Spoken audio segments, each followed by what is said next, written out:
Hi, this is Mary Kay with Country Music Matters, and we're welcoming Drew Baldridge. Hey everybody, how's it going? How are you doing today? I am doing great. We're just getting off the CMT Awards last night. Had a late night, but we are here today having a good time. So, how's CMA Fest been so far? It's been really awesome. This is last year was my first year of being able to go to the awards, so I'm still here after a year of being able to go to the awards, and this is the year anniversary to my first album that ever came out, and so we're excited to be back here playing at the Park stage tomorrow, and seeing all the fans. We're doing our very first fan club party in the morning, so that's kind of exciting. It's pretty exciting. And you just came off a tour. Yeah, I just got off the Sirius XM Highway Finds tour, which was super awesome. I mean, all those fans were the first fans that ever heard the music, and because Sirius XM was the first ones to play my music, and so to be with them it was awesome. It was awesome to be with Steve Moakler, Smithfield, and not every if the show wasn't sold out, it was right at it. And so it really geared us up to play lots of fairs and festivals this summer. You can go to drewbaldridgemusic.com and check out all the dates, because we're going to be all over the country.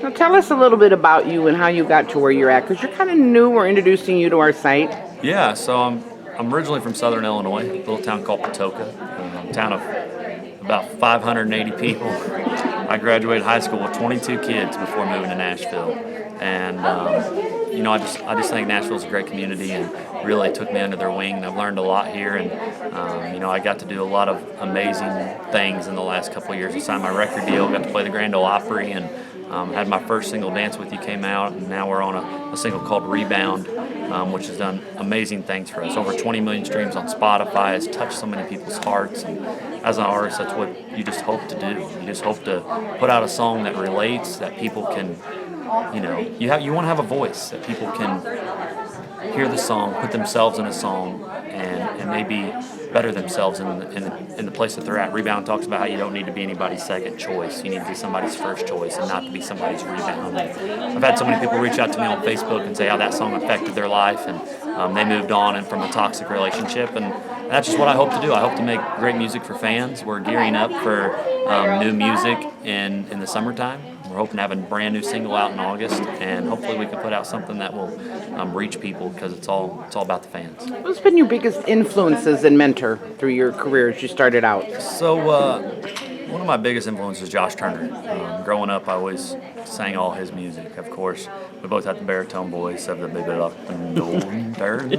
But when I came out on the Opry, I actually sang that song to pay tribute to Josh and tell him about how he was a big influence of mine. He came out on stage and surprised me. It was like the coolest, most special moment ever.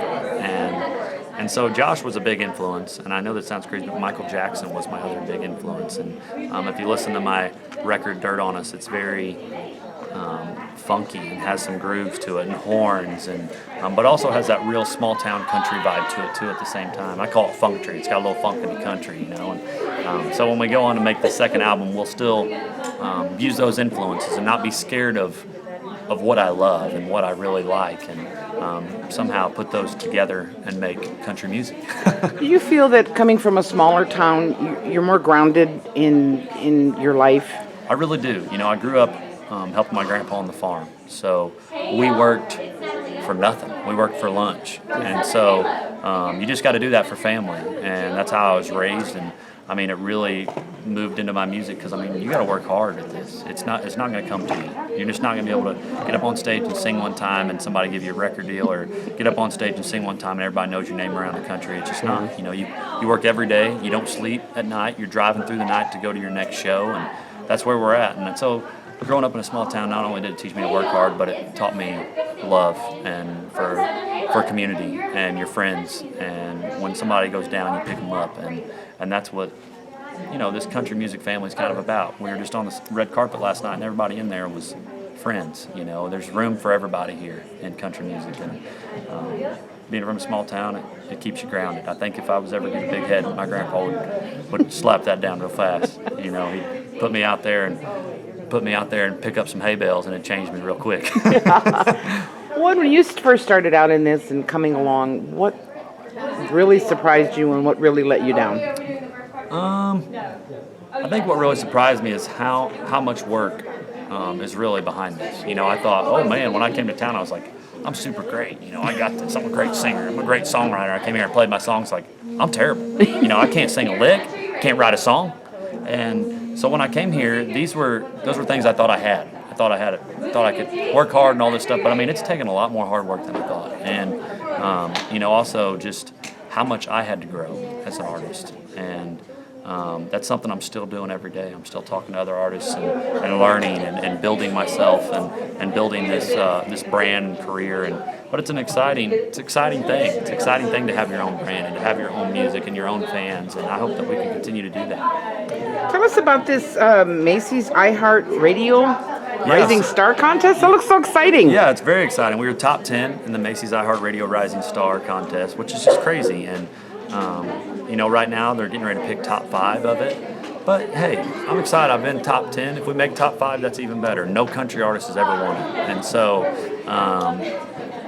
you can vote for it 50 times a day. So if you love country music and you're out there, I'm the only male country artist in this contest. And where can they find that information? Yeah. So you can go to my Facebook. It's Drew Baldridge Music, and you can see on there. We always post the link of where you can vote and how to get involved in this contest to help me out and win this competition. But it's really awesome because the winner gets to open up the iHeart Music Awards or iHeart Music Festival, which is really awesome for an up and coming artist. And we hope to if we get top 5, we're going to try to win this thing. Like I said, no other country artist has ever done it, so we're going to put everything we have out there to try to whip some butt. Now, is this all fan voted? This is all fan voted. Okay, yes. Okay. So it's not like a competition where you sing a song and then you have to go again and sing another song, or? Yeah, it's all fan voted. They do it by social media too. How many likes you're getting, how many hashtags you're getting, and so when I looked last time, we were in the top 5, and so hopefully. This week they announced the top 5, so I think we might have a chance to be in the top 5, which would be super exciting. And if we don't make it any further, hey, we're blessed to be where we're at, and thankful for my fans for really kicking butt and voting so well. Because I mean, they put a lot of effort in to vote every day. I mean, because it was for a month long up till to pick top 10, and so hopefully if we make this top 5, it'll probably be another month of voting, so don't get mad at me when I'm bothering you all the time. I think your fans understand. Help me out. I yes. think they understand. Tell us a little about the Given Water, GIVN Water Yeah, so program. Given Water is a great brand to be a part of. They're a bottled water company, and every bottle of water that is bought, they supply a clean bottle of water for somebody in need. And that's awesome because, I mean, around 8 million people in our world are drinking bad water. And that's something we don't think about here in America. I mean, in this room, there's probably 100 half-drunken water bottles, and we just take that so much for granted. And I did a lot of missionary work growing up.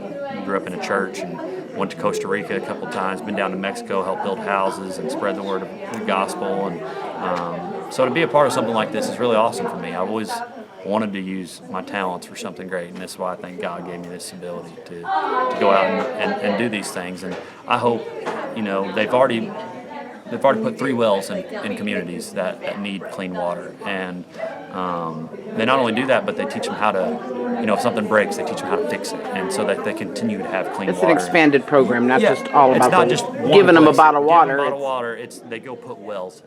Okay. And they teach these communities, hey, this is how you fix the problem if something's wrong. And they teach these communities how to take care of their water. And I hope to go over there one day and help dig a well and create,